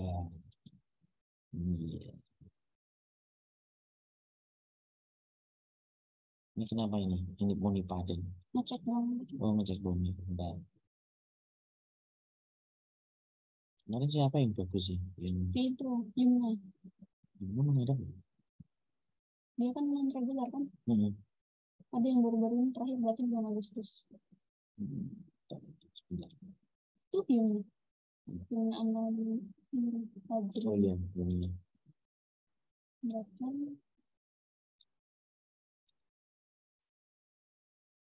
Ini tak tunjukin ya. Yuk, pertanyaan dulu. Kalau skripsi menggunakan BOIM animasi 3D, apakah harus menggunakan SIP, Pak? Lu kemarin pakai nggak? Enggak, jadi nggak pakai, Mas. Nggak pakai. Kita mempermudah aja, enggak. Makanya kemarin BOIM sama tim kreatifnya dari Parama itu sering ngadain ini. Sering ngadain kerja sama skripsi, ya enggak? Oh, itu sebenarnya dimanfaatin enak itu. Jadi nggak perlu. Kalaupun nanti perlu, dari Parama siap untuk dari tim kreatif ini membantu pakai SIP. Itu bisa. Terus? Pak, kalau tidak mengajukan judul sampai semester akhir, semesternya selesai gimana ya, Pak? Ya nggak apa-apa, Mas. Nanti bayar lagi. Ya nanti bayar lagi, ya kan? Kalau kamu nggak ngajuin judul ya nggak apa-apa. Gitu. Cuman mau sampai kapan? Kan kalian umurnya dikasih waktu ada batasnya ya. Kalau enggak kan nanti kalau nggak ada aktivitas kan di DO. Gitu. Selama, Pak. Ya, lama. Ya mikirnya gitu ya. Ya udah nggak apa-apa. Yang bertanya, apakah benar minimal harus 4 tahun atau 8 semester baru bisa lulus? Kita jawabnya benar. Jadi gini, peraturan pemerintah itu mengatakan bahwa saya mahasiswa itu untuk lulus harus di atas 3,5 tahun. Dan untuk worth it biar prodi itu mendapatkan nilai akan kelulusan tersebut adalah 4 tahun. Maka dari itu gini, makanya kita kan di semester 7 baru ngasih skripsi ya, dan ini semua prodi itu. Dengan harapan nanti selama 1 semester itu kamu selesaikan, tapi yudisiumnya itu di semester keempat. Nah kalau saya di semester di tahun keempat atau semester ke-8, yudisiumnya atau kelulusannya di semester ke-8. Kalau gitu apakah nanti saya bayar? Oh tidak, jika Anda bisa menyelesaikan semester Anda di sini dan terhitung tinggal lulus yudisium, Anda tinggal bayar registrasi, tinggal nunggu yudisium yaitu 100.000. Jadi nggak bayar SPP tetapnya dan lain sebagainya. Jadi kalau ditanya apakah saya bisa lulus kurang dari 4 tahun? Bisa. Kami dari Prodi mengatakan bisa. Cuman ya itu tadi Prodi tidak mendapatkan penilaian dari apa namanya dari pemerintah kalau itu bagus gitu loh. Karena kalau bisa peraturan dari pemerintah itu mengatakan bahwasanya 4 tahun. Maka dari itu strategi juga kami dari Prodi sebenarnya kalau pengen masuk pemerintah skripsi ini taruh semester 8. Nah, tapi kan cuman kita karena pengennya yo 4 tahun nggak apa-apa lah. Kita naruhnya di semester 7 dengan tujuan semester 7 kamu menyelesaikan, semester ke-8-nya tinggal yudisium gitu. Mungkin mereka juga mikir kalau kita udah pendadaran itu udah lulus, Pak. Oh, bukan. Pendadaran selesai bukan berarti lulus, guys. Ada yaitu yang disebut dengan nama yudisium. Yudisium itu adalah di mana Anda akan di-cross-check ulang seluruh mata kuliahnya dari semester 1 sampai semester ini. Terus dicek lagi udah memenuhi 124 SKS belum wajibnya, konsentrasinya udah 12 belum, terus pilihannya udah 8 belum, udah diambil toh, ada nilai E-nya enggak? Kalau ada nilai E-nya enggak boleh. Ada nilai D-nya enggak? Boleh enggak? Boleh, dengan catatan tidak melebihi dari 25% dari total SKS, ya sekitar 30-an SKS. Ada nilai D enggak di mata kuliah titipan negara, agama, Pancasila, kewarganegaraan, dan bahasa Indonesia? Itu enggak boleh nilai D. Kalau nilai D harus diulang. Betul ya? Nah gitu. Artinya kalau tanya seperti itu, apakah benar minimal lulus harus 4 tahun? Saya ngomongnya iya, Mas. Mbak, iya. Mbak Sonia atau ini? Iya. Planningnya dari podium strategi kan, semester ini ngambil skripsi, semester ke-8 yudisium. Awal semester 8 aja yudisium. Gitu. Jadi misalnya sampai lulus nih mungkin pendadaran bulan November ya misalnya. Anggap aja bulan November pendadaran nih. Kayak gitu nanti Desember mengajukan yudisium. Januari itu lulus yudisium itu udah terhitung yang semester ke-8. Gitu. Oke. Permisi Pak, kalau SPD itu apa itu? Kalau SPD itu biasanya milik kita sendiri atau ditentukan dari kampus? Ditentukan dari kampus. Itu yang bikin deg-degan, ya kan? Nah, iya. Error ya. Itu kayak gitu itu. Apakah kalau skripsi sudah selesai semester 7 dan SKS-nya terpenuhi untuk lulus harus membayar lagi SPP tetap semester 8 agar tetap menjadi 4 tahun? Oh tidak, sekali lagi. Kalau kamu udah selesai semester ini skripsinya dan tidak ada mata kuliah mengulang dan semuanya udah lulus, Mas Gawin tinggal membayar 100.000 registrasi 100.000 untuk status mahasiswa tinggal yudisium. Ini kan. Jadi setelah kamu selesai pendadaran tidak ada mata kuliah, statusmu itu namanya status mahasiswa tinggal yudisium. Bahkan mahasiswa tinggal pendadaran itu bayarnya 100.000 loh. Jadi kalau Anda kan registrasi pembayaran bulan Januari Februari kalau nggak salah ya. Anggap aja bulan Februari lah. Februari. Nah, Anda pendadaran itu bulan Februari awal.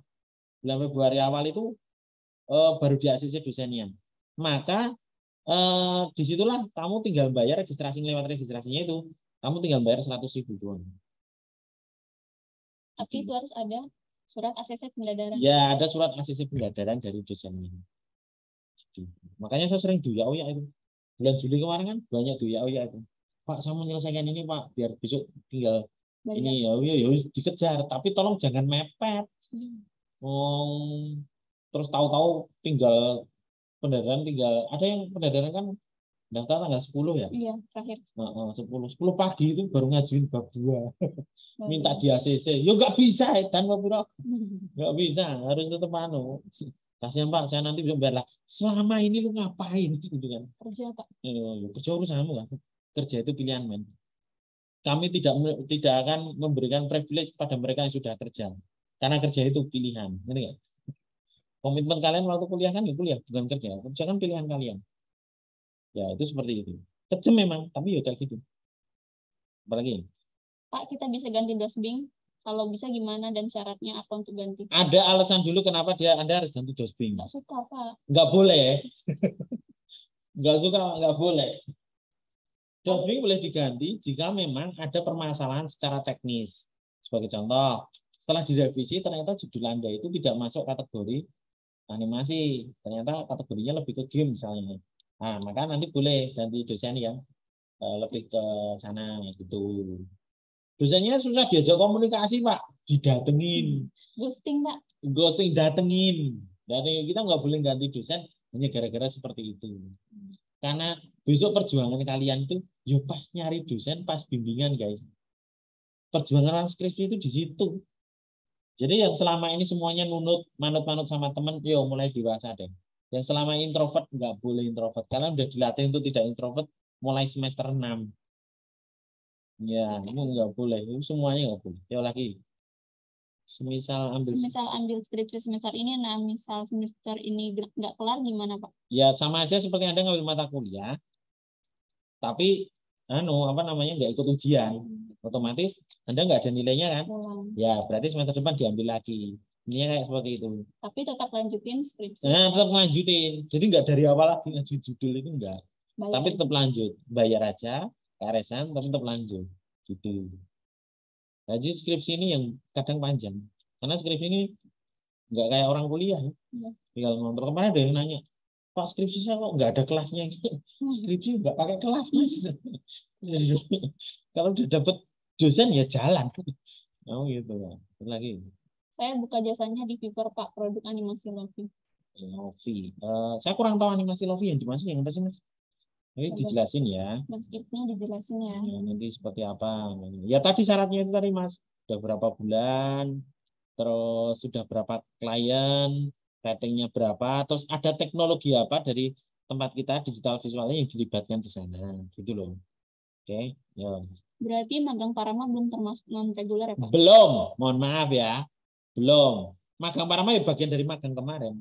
Kan kemarin yang itu magang Merdeka ya. Ini dimasukkan. Memang kalian masuk di Parama terus? Enggak kan? Nah, makanya ya yang magangnya MSP itu mereka 6 bulan loh. Mereka masuk terus. Ada persensinya, ada itunya. Otomatis yang menjadikan itu worth it untuk dijadikan sebagai bagian produknya itu bagi bagian dari jalur artisnya. Ya. Terus untuk yang skripsi BOIN pengajuannya dari ketua panitia apa Pak Agus? Maksudnya? Begini surat pengajian hari ini kalau enggak besok. Surat apa ya ini? Surat pengajuan? Harusnya poin bagian itu. Pengajuannya dari ketua panitia apa Pak Agus lah? Coba Mas Rafael. Maksudnya gimana Maksudnya gimana? Yang jelas panitia nggak ngajuin. Pokoknya ngajuin skripsi itu harus orangnya langsung ya kan? Harusnya orang langsung. Oh ya. Ngecek syarat yudisium di mana Pak? Aduh. Ngecek syarat yudisium ada di ini dak.amcom.ac.id. Apa sih kemarin caranya nih? Syarat yudisium. Ya. Selain SKS dan sebagainya itu loh. Sudah ngasih di perpus belum? Ya, ngupload skripsi ke perpus, naskah publikasi, gitu. TOEFL? TOEFL ya, TOEFL minimal 250. Dan harus TOEFL-nya Amikom. Iya, harus TOEFL-nya Amikom. Soalnya kalau TOEFL di luar ada yang joki. Iya, betul. TOEFL-nya harus di Amikom. Wah, berat ya. Gitu. Terus dengan yudisium aja. Iya nih. Ya kalau emang dia udah yudisium, iya. Gimana? 18 juga, siapa tahu? Ini skripsi bukan yudisium. Ya, siapa tahu loh, ya, itu bagian dari sana. Nggak apa-apa kok. Pak, mau tanya ngambil judul skripsi dari project exhibition yang kemarin nggak? Boleh nggak? Boleh. Dengan catatan kamu harus konsultasi sama SPV kamu. Bagian mana yang perlu diangkat dan kita harus melihat kiprahmu yang ada di sana seperti apa. Dari PSPV itu yang menentukan kamu itu di sana gimana gitu loh. Kalau kemarin itu nggak worth it, ya PSPV nggak memberikan izin untuk pengambilan itu. Gitu. Terus kalau bisa perlu SIP nggak? Terus kalau bisa perlu SIP nggak? Sejauh ini enggak sih. Sejauh ini enggak. Tapi kalau mau diperlukan SIP boleh. Exhibition kan mungkin dia buat perlu nggak sih Pak SIP-nya? Ya sama kayak BOIM kan berarti enggak kan? Sebenarnya enggak perlu itu. Nggak perlu, surat pernyataannya nggak perlu. Ini lanjut yang Rafael tadi Pak. Langsung ke bagian yang dituju, misal BOIM 2D, core 2D. Karena saya masuknya 2D. Oh ya udah, gini Mas Rafael. Nanti koordinasi sama core-nya 2D ya. Terus jadi 2D nanti mana bagian yang bisa diambil, tapi untuk ngajuin skripsi ke DAK-nya tetap harus merafel sendiri, bukan dari pihak ketua koornya, ya. Itu bisa dipahami? Ya, skripsi memang tetap harus pribadi, harus dia sendiri. Ya. Apakah dosen pembimbing itu dosen yang pernah ngajar kita atau kemungkinan dosen yang belum pernah ngajar kita sama sekali? Ada kemungkinan gitu juga. Nah, jadi gini loh, dosennya TI itu yang bisa nguji, yang jadi pembimbing. Saya sebutin ya, saya, Pak Haryoko, Pak Ibnu, Pak Dimas, Pak Banu, Pak Fairul, Pak Rizky, Pak Bernard, Pak Theo. Pak Bayu sama Pak Bayu dari luar. Jadi 10 itu. Di antara 10 itu ya tinggal nanti siapa yang dapat di antara Anda. Oke? Ya kalau Anda merasa belum pernah diajar itu belum. Kok dosen yang lain belum, Pak? Dosen yang lain secara akademis ada yang belum memenuhi ini. Jadi misalnya kayak Pak Zaid, interviewnya bagus kan, tapi akademisnya itu belum memenuhi syarat-syarat untuk jadi seorang penguji. Jadi dia harus masuk ke golongan apa itu loh. Itu yang prosesnya di sana. Oh ya, satu lagi Pak Hanif. Kemungkinan itu kalau saya diizinkan loh ya menempatin misalnya ke Pak Hanifnya, soalnya Pak Hanif kan sedang tugas belajar. Pak Hanif dekan itu bisa, cuman katanya sejauh ini Pak Hanif meminta untuk tidak karena dia sedang proses belajar. Menguji aja. Paling menguji aja Pak. Kalau menguji nggak apa-apa, tapi kalau bimbing kelihatannya nggak boleh. Oke, next. Kenapa kok pengajuan judulnya harus pakai bahasa Inggris juga, Pak? Because it's the syarat of untuk apa namanya publikasi ilmiah. Kan terakhir Anda dibikin surat apa? Naskah publikasi. Naskah publikasi. Nah, naskah publikasi itu memang diwajibkan adanya judul bahasa Indonesia dan bahasa Inggris. Itu nanti pas yudisium habis pendadaran. Betul. Itu wajib. Saya pakai bahasa Inggris. Pas susahnya yang di Google Translate juga bisa. Maksimal berapa semester, Pak? Apanya, Mas? Ini mohon maaf nih. Jangan-jangan atas nanti nanya Mas Ramadi, coba tanya. Nggak ada. Ada, masa? Nggak ada. Berapa SK? Berapa semester, Pak? Skripsi? Sampai DO mungkin. Jadi gini guys, Anda itu punya waktu pertama ya 6 tahun nih. 6 tahun kan berarti 3 tahunnya sudah buat kuliah ya. 3 tahun buat kuliah. So berarti sisanya adalah 2 tahun buat ngerjain skripsi. Tahun ke-6 skripsi Anda belum selesai, Anda masuk yang namanya evaluasi. Kalau Anda itu evaluasinya menjawab, oh saya udah aktif Pak, mungkin tinggal 2 bab atau tinggal ini, maka dikasih waktu kesempatan 1 tahun lagi. 1 tahun nggak selesai, Anda DO namanya, drop out. Entah tinggal ACC bab 5 tetap di DO. Anda akan dikasih namanya SK 061 yaitu drop out. So hati-hati gitu ya. Tapi ada yang ngomong 2 tahun masih lama. Iya, lama. Jangan, 2 tahun itu buat hidupnya itu, buat tidurnya aja udah berapa bulan ya nggak? Iya. Jangan mikir gitu ya nggak. Animasi frame by frame pendek yang di looping Pak. Nah, kita lihat nanti tekniknya. Boleh itu Mas. Tinggal kita lihat tekniknya ya. Mas Ibnu Azizil. Saya menyatakan itu boleh. Cuman syarat-syarat tadi dipenuhi ya. Oke, terima kasih Pak Agus. Ya. Pak mau tanya, kalau skripsi ambil pakai GKM yang konsep art kemarin, yang konsep artnya gantian animasi bisa nggak Pak? Ya produknya tapi jadi animasi ya, nggak jadi konsep art ya. Animasi tapi cuma gini. Ya nggak boleh, animasinya benar-benar worth it. Sekali lagi makanya konsep art kemarin kan kita banyak penilaiannya secara individu ya, nggak baik kelompok masalahnya. Karena itu konsep art itu boleh Anda sebagai bagian dari sana, tapi teknologi kan banyak berperan di non konsep artnya. Karena konsep art lebih banyak ngomongnya art doang. Karena kita jurusan komputer, maka kalau Anda ada teknologi komputer yang dilibatkan pada penyajian konsep art seperti action tadi loh, itu diperbolehkan. Tapi jika tidak, ya terpaksa kita ngomongin di animation. Karena di animation itulah semua teknologi komputer bermain, gitu loh. Banyak bermain. Maka dari situ lebih ke sana. Makanya kemarin nominasi dan lain sebagainya gitu. Dan kita ngomongin bahwasanya ada baiknya itu memang berkelompok. Sekarang modelnya orang bikin skripsi itu kelompok kan. Berat kalau nggak kelompok. Ya, jadi ini loh, kalian bikin film nih, holistik semuanya kayak hybrid ini. Atau bikin film 3D nih. Filmnya satu. Untuk skripsinya itu satu, judulnya itu. Nah, nanti yang satu bahas masalah animasinya, satu bahas riggingnya mungkin. Satu membahas tentang bagaimana efek dan simulasinya. Satu lagi membahas penting tentang bagaimana penyajian compositing dan background-nya. Bisa sampai 4 judul. Jadi nanti yang satu gini, misalnya judulnya Anip the Messenger. Misalnya. Maka pembahasan animasi karakter pada film animasi Anip the Messenger. Itu judul yang pertama. Yang kedua adalah pembahasan teknik rigging dan texturing pada film animasi Anip. Jadi gitu, makanya GKM itu jembatan buat kalian skripsinya itu lebih enak sebenarnya. Makanya pas bikin skripsi kemarin, pas bikin GKM kemarin, memang ada yang bikin cuma 2 minggu sebelum ngumpul, ya kacau itu nanti. Lagi. Proyek magang MSIB di GITS itu bisa jadi skripsi tidak, Pak? Dan nanti masuk jalur ke reguler atau non-reguler? Kalau MSIB masih belum, Mas. MSIB-nya kita harus melihat proyeknya kayak apa.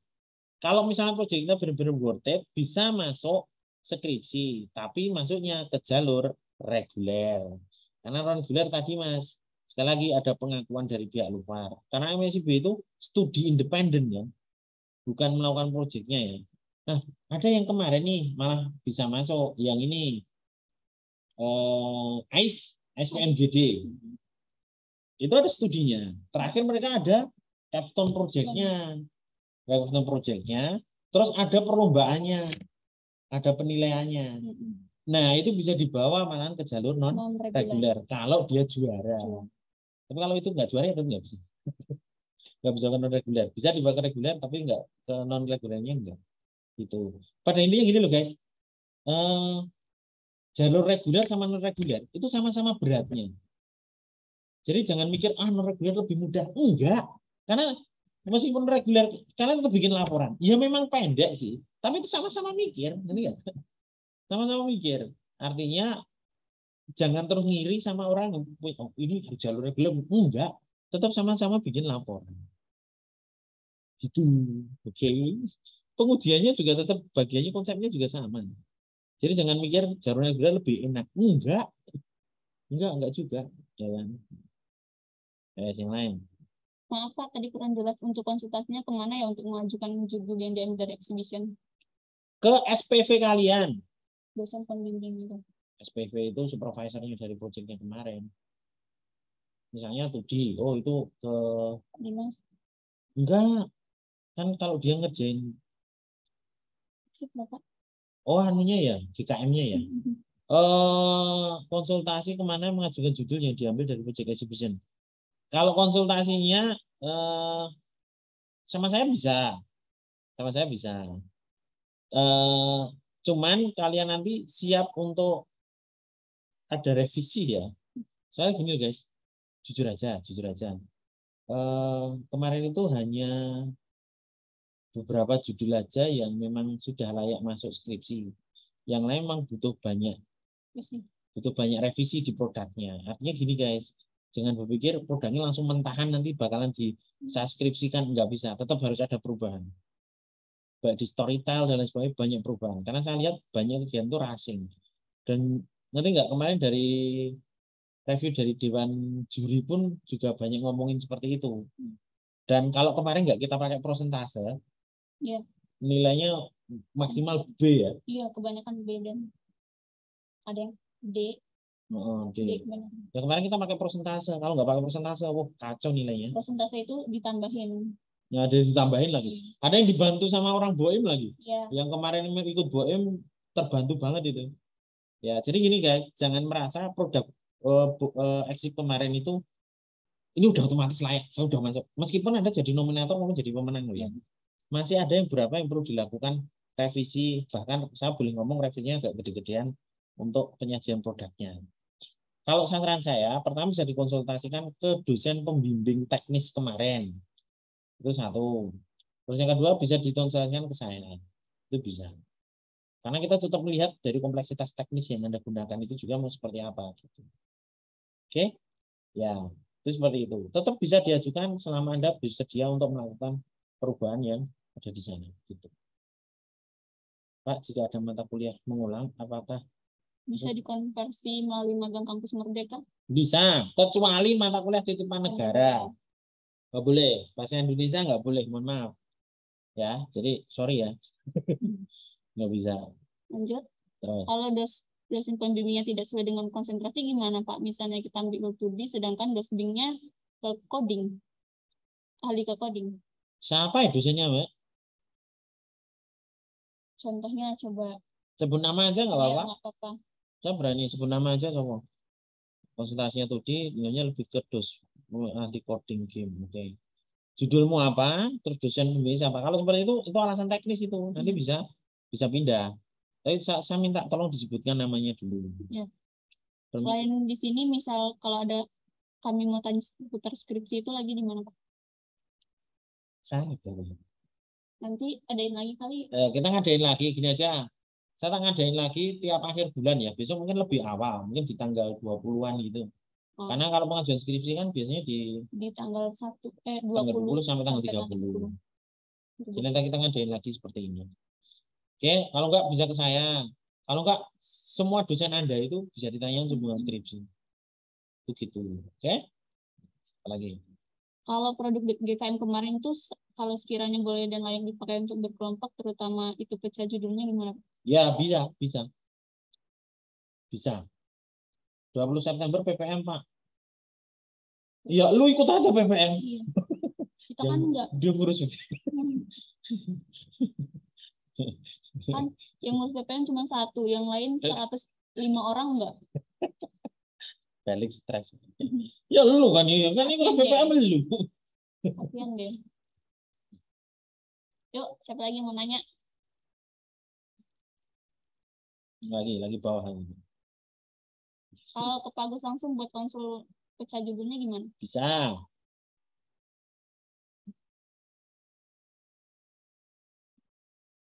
Felix dibully. Bisa Alex. PPM cuma sampai jam berapa loh? Saya ngadain sore kayak gini masih bisa yang ikutin. Iya. Lagian lu tiap hari juga kesini. Ya. Bentar bilang orang dalam dia Pak. Enggak ada kita orang dalam. Orang dalam ya tetap remuk. Sama aja. Kita nggak pakai istilah orang dalam. Kan biasanya siapa yang sering main ke dosennya itu berarti orang dalam gitu Pak. Iya, kalau nanggapnya seperti ini ya guys ya. Main orang dalam itu pertama, kami tidak memberikan diskriminasi penspesialan terhadap itu. Itu satu jam nggak ada penspesialan seperti itu. Yang kedua, jika kita mendapati mereka kemudahan dalam berkomunikasi, ya karena memang usaha dia dalam mendekatkan diri kepada Tuhan maksudnya. Ya kayak gitu itu, ya usahanya dia kan berarti. Ya yang lain tinggal berusaha masih punya hak yang sama kok, ya enggak? Ya. Jadi mahasiswa pintar itu bagus, lebih bagus lagi, pinter dan rajin. Kan. Lu ngacuin punchline gua tuh. Pak. Lanjut. Mahasiswa pintar bagus, tapi lebih lagi pintar jadi mahasiswa. Tenang guys. Enggak usah, provok. Orang yang ada di dalam ruangan jalan. Kita juga terbuka untuk konsultasi kayak gitu. Datang aja, nanya yang aja. sopan ya. Sepatunya dibuka. Dilepas, Bu. Iya. Dibuka dulu. Nah, Pak, ini nanti nonton ulang recordnya di mana ya? Iya, ini harusnya mau tak live TI, cuman ternyata komputer saya habis tak format, jadi lupa ngonekkan ke akun TI ke sini. Jadi ini tak record ke komputer ini, John. Nanti tak upload ya. Upload ke TI atau gimana? Ke drive aja nanti di share. Oh, di drive, guys. Nah, nanti tak share aja. Gitu. Oke. Pak, kalau ngajuin judul ada batasan waktunya atau setiap waktu untuk ngajuin judul? Tanggal 20 sampai 30 setiap bulannya. Akhir bulan nih, Mas. 10 hari terakhir akhir bulan ya. Kalau bulan sampai tanggal 31 ya 31 gitu. Apalagi? Tips menyusun skripsi tipe analisis. Enggak ada yang tipe analisis doang. Enggak ada yang tipe analisisnya doang. Enggak ada. Sekali lagi, TI tidak memberikan semua tipe yang cuma analisis doang. Itu kebanyakan skripsi-skripsi yang bersifat orang teoritis. Yang teoritis. Seperti? Orang ekonomi, orang cuma penganalisaan sebuah atau enggak gitu men. Kita orang bikin produk nih. Ya, jadi lu bikin produk. Enggak bisa menganalisa doang. Tapi kalau tipenya riset bisa. Kalau riset itu bisa. Jurnal itu. Riset dia harus ngamati ini. Itu pun juga sebenarnya ada prakteknya juga gitu loh. Tapi kalau analisis doang mohon maaf ya, nggak bisa Mas ya.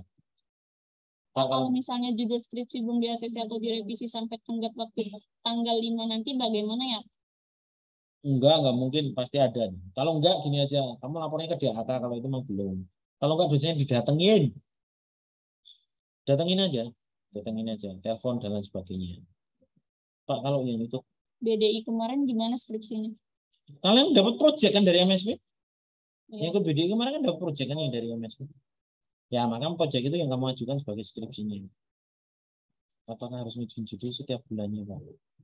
Sekali pengajuan judul kalau udah di ACC sudah, Mas. Stop. Setelah itu sisanya bimbingan. Enggak ada kayak gitu terus setiap bulan harus ngajuin selama sudah di ACC loh. Kalau belum di ACC ya terpaksa harus melakukan itu tiap bulan. Gitu. Oke. Kalau skip 1 bulan nggak apa-apa. Bilang nggak apa-apa. Nggak apa-apa. Nggak ada yang nyari juga. Nggak ada yang nyari. Paling nanti saya nyari, terus kalau nggak ketemu saya ke orang tua kalian. Saya ada kontak kan. Nah, nanti orang tua kalian yang saya datangi. Pak, ini manusianya ngilang, Pak. Saya nggak tahu ini kemana. Ini mau di DO atau kita coret saja dari daftar kakak, Pak.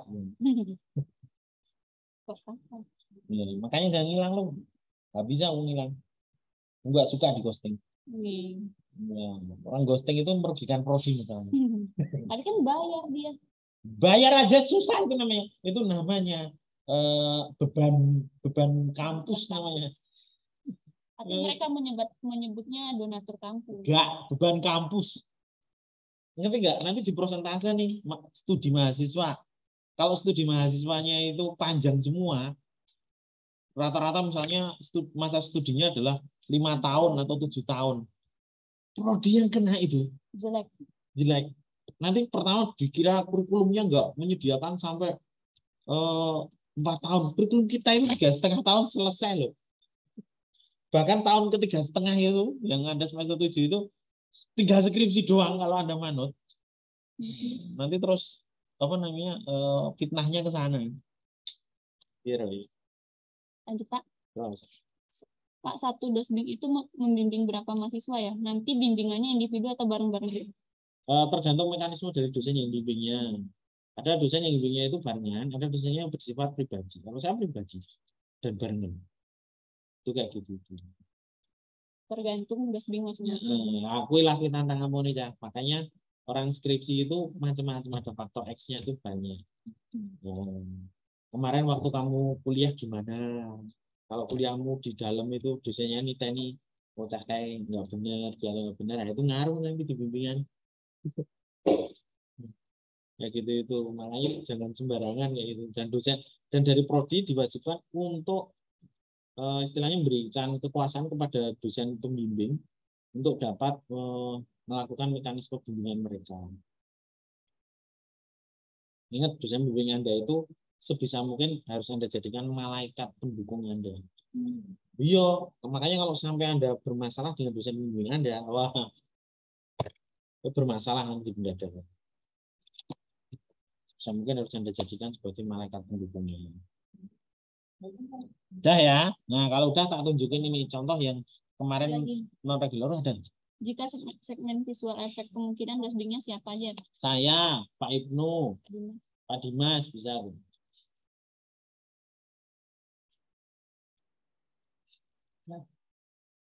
Bisa. Atau mau tak kasih siapa? Pak Bernard juga bisa. Iya, Pak Bernard. Ini dosennya udah tak pilih nih yang bisa tak tegur. Kalau Pak Yanto gitu kan saya nggak berani tegur. Mas Arswin. Ini saya sering dengar nih. Ini kemarin yang ngambil judul di proyek magang artisnya ini, magang artisnya MSV. Jadi yang masih periode dulu ada yang masuk. Coba yang kemarin. Ini depannya masih sama ya, depannya masih sama, ini masih sama. Cuma nanti di bagian sini, error. Ini latar belakang, ini juga ngomongin hal yang sama nih, ngomongin yang sama. Bagaimana teknik itu bermain di sana. Ini loh. Nih, teknik ini sangat membantu prodi karena bisa menghemat waktu. Teknik ini mengurangi langkah tradisional mengalih satu persatu dengan jalan. Ini menggunakan kata-kata. Jadi yang diomongin itu masalah tekniknya. Itu kayak gitu itu. Terus rumusan masalah masih ada, ini 1/4. Ini simpel, kalau punya kalian agak panjang. Landasan teorinya juga dikit, cuma dikit, dan itu semua juga ada dari sana. Kemudian bab 3-nya itu ngomongin apa namanya, gambaran umum proyeknya dari Abdan, pengumpulan datanya kayak gimana. Dia juga melakukan observasi, storyboardnya dari sana gimana, itu ada semua tuh. Nah, di sini ada analisa. Nah, ini penting nih, analisa kebutuhan fungsional. Shot itu ngapain aja mintanya, karena ini mainnya by shot ya. By shot yang dikerjakan dia. Kemudian di sini ada tuh, sini ada pembahasan aspek produksi juga. Ini reguler maupun reguler tetap ada semuanya. Ada aspek kreatif, bagaimana cara itu ditampilkan, aspek teknis, bagaimana cara teknis di software nanti diwujudkan. Itu cuma kayak gitu itu. Di sini ada. Terus tahapan praproduksi, ini desain dari konsep art-nya. Kemudian setelah itu ngerigging ininya, ngerigging apa namanya, karakter tersebut, bagaimana proses di node view-nya itu seperti apa dan lain sebagainya dimasukkan tuh. Nah, setelah itu kegiatan produksinya bab 4 ini di sini. Bab 4. Proses produksinya juga dijelaskan hampir sama. Hampir sama jelasnya tuh, jelasin semuanya kayak gini dan lain sebagainya. Nih. Di akhir ada penilaiannya, Pak. Ada. Jadi meskipun reguler maupun reguler tetap ada penilaian. Dia menilai dari target kebutuhan fungsional terpenuhi atau enggak. Kemudian ada penilaian dari supervisor divisinya sana. Ini yang dimaksud dari pengakuan tersebut. Itu ada nih. Ini ada pemahaman kinerja, ada pemahaman dilakukan ini. Terakhir kesimpulan. Nih, ini yang dilakukan di sana juga. Oh, ini kemarin cukup detail yang dimasukkan sehingga ini tak contohkannya. Itu ada. Jadi yang dikerjakan reguler sama reguler sama, tinggal produknya saja. Itu yang bedakan cuma di situ. Oke, jadi nggak usah ngiri-ngirian nih. Semua punya jalan ninjanya masing-masing. Oke. Udah ya. Udah jam 16.59. Ada yang tanyakan lagi nggak? Akses ini masih terbatas, hanya saya saja kok. Ada yang mau di-share? Kalau mau di-share, besok tak kumpulin dulu yang bagus-bagus. Terus nanti tak share ya. Gitu. Oke. Ada lagi yang menanyakan? Belum. Besok kalau ngadain mau konsultasi judul boleh ya. Ini satu angkatan kan ada sekitar 200 nih. Nah, dan ini kan yang saya informasikan 2 angkatan ya. Ya kita berharap ya nggak muluk-muluk sampai 400 enggak. Ya anggap aja 250. Ya datang 100 nih. Ini gua harus jelasin 100 orang lagi.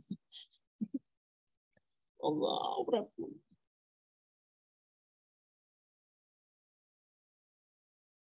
Ada lagi yang tanyakan? Besok Prodi juga bakal ngadain kerjasama skripsi lagi. Bagi yang terlibat boleh. Nah, untuk yang besok proyek berikutnya kemungkinan bakalan kita bikin jalur non reguler. Bikin film, jadi Prodi mau bikin film, jadi itu namanya masuk ke proyek independen. Proyek independennya Prodi. Gitu.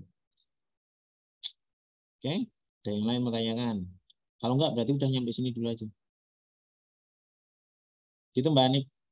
Ini manusia yang kemarin pakai jalur kerjasama skripsi ya? Ya, semua Prodi. Kalau nggak salah lu ngambil yang mana? Eksip Acaranya. Dia ngambil eksip acara. Jadi acara eksip itu kan ada animasinya tuh. Opening nominasi. Opening nominasi. Dia bikin itu tuh, Mbak Anik. Mbak Anik. Dia dari sana itu bisa untuk skripsi. Makanya sebenarnya TI itu kudunya lulus. Dia mau garek berkompeten. Makanya latihan tiap hari. Kalau kita itu berharap skripsi setelah kita kan proyek banyak banget. Final project juga banyak. Kalau Anda benar-benar melakukan itu, skripsi tinggal laporan doang. Udah nggak masuk ya. Yang penting produk ya. Ya, gitu. Mas kamu tak jamin 300 seminggu selesai. Kalau nggak seminggu ya 2 bulan. Sebulan. 2 ya kadang 2 tahun sih bagi yang males ngetek. Yang susah itu cari bab 2-nya. Lah bab 2-nya kalau mereka referensi dari skripsi yang lain sama aja, tinggal ngambil buku yang mereka tuliskan di sana. Kan ada dosen pembimbing yang maunya dari buku. Ya emang semuanya dari buku. Atau dari yang lain gitu. Beda dosen pembimbing beda maunya. Enggak, emang aturannya dari buku men. Enggak boleh Enggak dari buku, harus dari buku. Soalnya kalau dari web doang itu nggak boleh. Referensinya harus memang dari Pak, buku. Oke, cukup ya itu aja ya. kata-kata semangat buat mereka, Pak. Kerjakan. Kalau kita pusing itu berarti kita ada di jalan yang Jangan benar. jalan yang benar. Sekali lagi, kalau Anda menggarap skripsi, Anda pusing, Anda penat, hidup Anda tidak tenang, berarti Anda sedang mengerjakan skripsi. Itu jalur yang benar seperti itu. Sampai Anda merasa Anda itu tidak tenang hidupnya, makan rajin. Selamat datang di skripsi. Oke, memang seperti itu. Berarti Anda berada di jalur yang benar. Oke. Kalau dia tenang aja, Kalau tenang aja, berarti ada yang salah sama kamu. Ada yang salah sama kamu. Oke. lagi Nanya. apakah non skripsi berbeda dengan non reguler? Gimana? Non skripsi itu istilah yang salah. Karena non skripsi itu berarti nggak pakai skripsi kan? Nah, salah. Skripsi tetap wajib. Nah, jalurnya saja non reguler. Jadi kalau secara umum kita bisa ngomongkan kalau itu non skripsi sama dengan apa? Boleh dibilang sama dengan jalur reguler. Tapi secara teknis nggak sama. Non skripsi itu berarti nggak bikin skripsi, padahal tetap bikin. Ya kan? Tetap bikin. Jadi mulai sekarang tolong dibiasakan dengan kata non skripsi itu salah. Benernya adalah skripsi jalur non reguler. Oke. Nggak ada beda dikit, memang salah itu ya. Sekarang lagi bingung dan pusing kok Pak. Oke, berarti sudah selamat. Anda berarti sudah mengawali dari jalan yang benar tadi. Oke. Selamat, tetap pusing ya. Tolong dijaga pusingnya. Tolong dijaga mumetnya. Karena dengan seperti itu, Anda berarti cepat menyelesaikannya. Terima kasih. Apalagi, Pak, soalnya saya dapat info tulisannya non skripsi. Dari siapa? Dari siapa itu tulisannya non skripsi? Iya, tapi dia nulisnya non skripsi, kan kita salah ya. Non skripsi berarti nggak pakai skripsi ya. Dari Pak Hali, salah itu Pak Hali. Ngomongnya salah itu. Pak, minimum SKS untuk skripsi itu berapa ya? Minimum untuk skripsi. Minimal dia ada minimalnya, tapi saya lupa dari dia kan ngomongin berapa. Ada 118 atau berapa itu? Jadi artis ekonomikom bisa dijadiin judul skripsi nggak? Enggak. Artisnya kalau artis visual jadi model selebritas nggak bisa. Nggak bisa. Makanya orang jalur entrepreneur itu bikin YouTube ya. Karena dia itu artis ekonomikom. Apa? Hazel. Hazel dong. Jangan. Boleh. Bisa.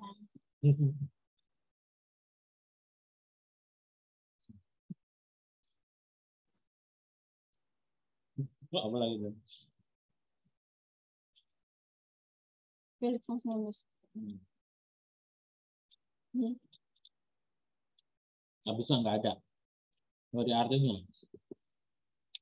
Nah, artis saja tidak mumpuni dengan acting. Iya. Harusnya lu acting loncat dari atap. Seperti Tom Cruise itu nanti bisa saya usahakan. Skripsi bisa. Nggak Jackie Chan itu boleh. Kan boleh iklan fakultas. Enggak. Artis enggak masuk ya. Mohon maaf. No.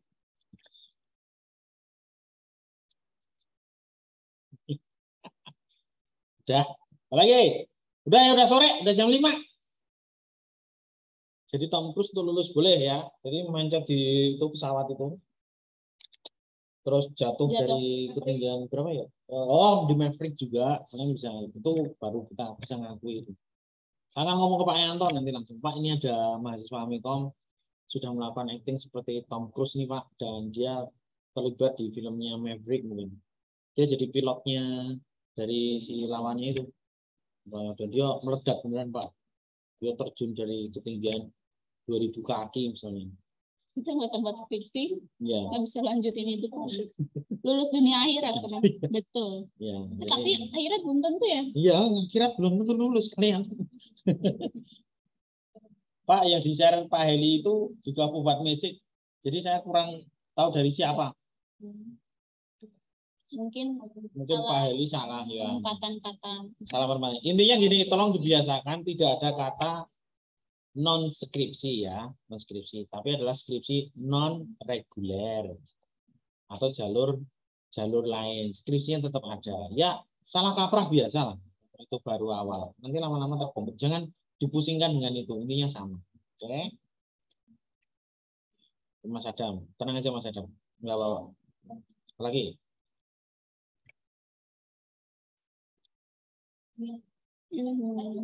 Udah ya, udah jam 5:04.